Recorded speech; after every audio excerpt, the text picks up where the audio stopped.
আমার দুটো ননদ।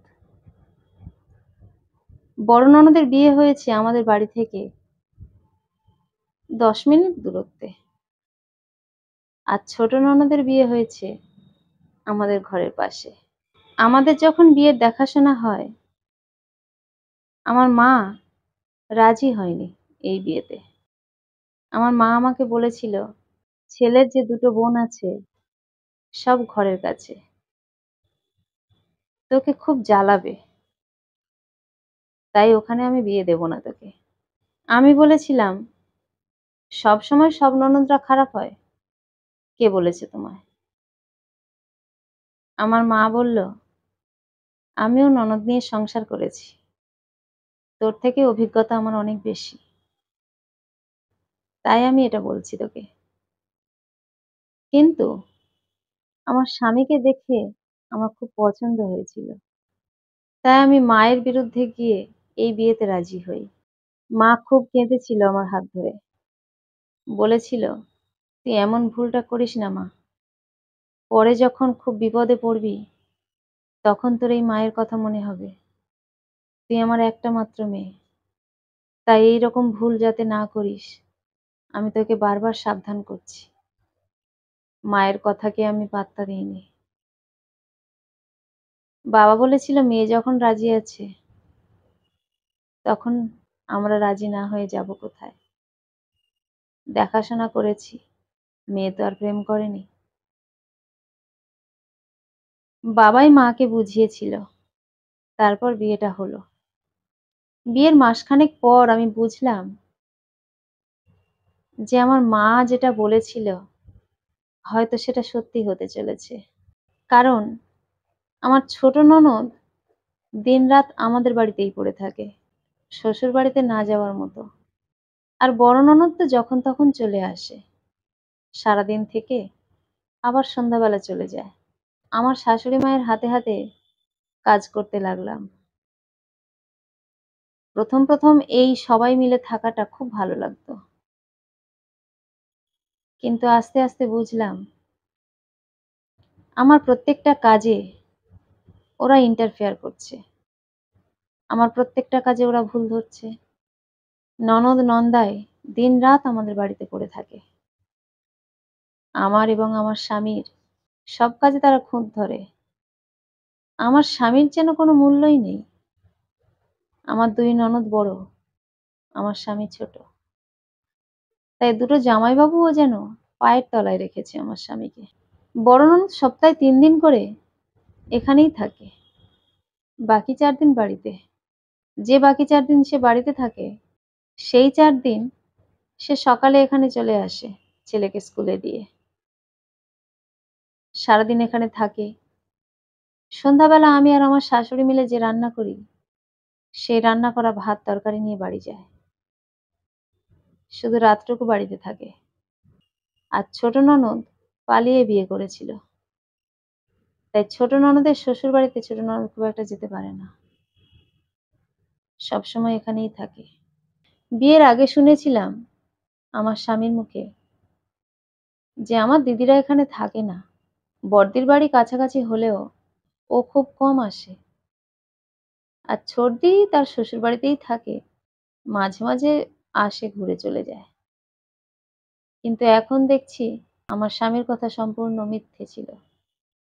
আমি যে কোনো কাজ করলে আমার ননদদের পছন্দ হয় না। প্রত্যেকটা কাজ আমাকে বকে বকে করিয়ে নেয়, যেন বাচ্চা মেয়ে পেয়েছে। ছোট বাচ্চাদের যেরকম হেঁকে বকে পড়াশোনা করাতে হয়, ওরা ঠিক সেই ভেবেছে আমাকে। প্রথম প্রথম সেটাকে ভালোভাবে নিলেও পরের দিকে সেটা আমার আর সহ্য হতো না। একদিন আমি প্রথম প্রতিবাদ করি। আমার ছোট ননদ আমাকে বলল, এতদিন বাড়িতে ছিলে, বাবা মা বিয়ে দেওয়ার চেষ্টা করছিল মানে নিশ্চয়ই সবকিছু পারো, পারা উচিত। তাহলে এরকম ভুলভাল কাজ করছো কেন?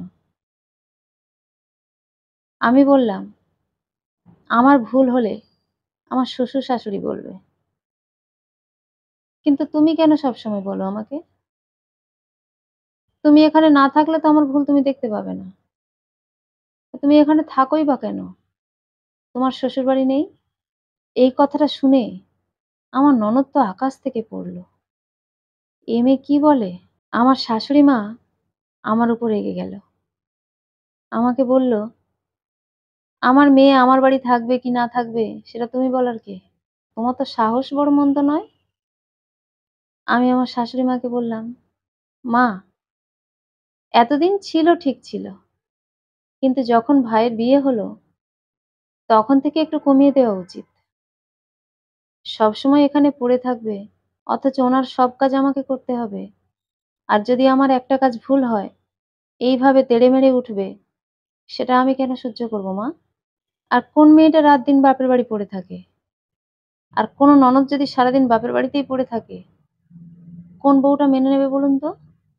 আমি কি ওনার চাকর এসেছি যে উনি যেটা বলবেন সেটা আমাকে করতে হবে?" আমার মা ওইজন্যই আমাকে বারণ করেছিল যে, "ওইরকম বাড়িতে তুই বিয়ে করিস না।" এখন আমি বুঝতে পারছি মা-বাবার কথা না শুনলে কত বড় বিপদ হয়। আমার মুখে এরকম কথা শুনে বাড়ির সবাই আমার বিরুদ্ধে চলে গেল, এমনকি আমার স্বামীও। আমি আমার স্বামীকে আলাদা করে বোঝালাম যে, "তুমি এই বাড়ির ছেলে, এ বাড়ির জামাইরা তোমার কোনো মর্যাদা দেয়? তুমি ছোট বলে তোমাকে সবসময় পায়ের তলায় রেখে দেয়। এমনকি তোমার বাবা-মাও তোমার থেকে বেশি বিশ্বাস করে তোমার জামাইবাবুদের। এটা কেন? আর কতদিন এমন চলবে?" আমি বুঝতে পারলাম আমার স্বামী বুঝেছে কথাটা। কিন্তু কেন জানি না কিসের ভয়ে সে আমার কথাকে আমল দিল না। বরং আমার উপরে আরো রেগে গেল। বলল, "তুমি কদিন এসেছো এ বাড়িতে? আমার জামাইবাবুরা আমার থেকে অনেক বড়, তাই ওদেরকে বেশি ভরসা করে?" আমি বললাম, "বিয়ের আগে তোমাকে আমি জিজ্ঞেস করেছিলাম, তোমার দিদিরা এই বাড়িতে কতক্ষণ থাকে? খুব বেশি যাতায়াত করে কিনা? সংসারের সব ব্যাপারে তারা নাক গলায় কিনা? তুমি কিন্তু বলেছিলে না, তারা তাদের শ্বশুরবাড়িতে থাকে। মাঝে, মাঝে এসে ঘুরে চলে যায়। কিন্তু এখন তো আমি এসে দেখছি, তোমার ছোটদি সবসময় এখানেই থাকে। আর তোমার বড়দি সপ্তাহে ৩ দিন এখানেই থাকে। বাদবাকি দিন এখান থেকে খাবার নিয়ে যায়। সারাদিন এখানে থাকে। মিথ্যে কথা কেন বলেছিলে?" আমার কথা শুনে আমার স্বামী আরো রেগে গেল। আমাকে ২-৪ ঘা দিয়ে দিল। আজ পর্যন্ত আমার বাবা-মা আমার গায়ে হাত তোলেনি। রাগ করে বাপের বাড়ি চলে গেলাম। মা আমাকে বলল, "তুই এসেছিস কেন? নিজে, নিজে করেছিস বিয়ে। ১ম এ তোকে খুব সাবধান করে দিয়েছিলাম। অনেক বারণ করেছিলাম। আমার কথা শুনিসনি। এখন রাগারাগি করে চলে এসেছিস কেন? এখন আর তোর জায়গা এই বাড়িতে হবে না। তুই যেখানে খুশি যা।" মায়ের রাগটা হওয়ার কারণ আমি জানি, আমি বুঝি। মা আমার থেকে অনেক বেশি দেখেছে। এই পৃথিবীটাকে অনেক বেশি চেনে। এই সমাজের মানুষগুলোকে অনেক বেশি চেনে। তাই মায়ের রাগ করাটা খুবই স্বাভাবিক। একটাও কথা বলতে পারলাম না। মাথা নিচু করে চোখের জল ফেলতে লাগলাম। আমার মা আমাকে আরো বলল, "তোর এই চোখের জল এ কতটুকু? চোখের জলে বন্যা বয়ে যাবে। আরো অনেক বাকি আছে তোর।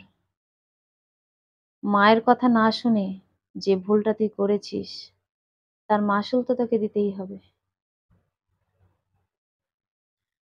বাবা মায়ের উপর একটু রেগে গিয়ে বলল, "তুমি এরকম করে বলছো মানে তুমি কি মা? মেয়েটা আমার কষ্ট পেয়েছে চলে এসেছে। আর তুমি মা হয়ে কি কথা বলছো?" আমি বললাম, "না বাবা, মা কোনো ভুল বলছে না। মা আমাকে অনেকবার সাবধান করেছিল। কিন্তু আমি মায়ের কথা শুনিনি। যার ফল আমাকে ভুগতে হচ্ছে।" বলেই আমি হাউ, হাউ করে কেঁদে ফেললাম। আমার এইভাবে কান্না দেখে আমার মা আর থাকতে পারল না। আমাকে জড়িয়ে ধরে বলল, "যা হবার হয়ে গেছে মা।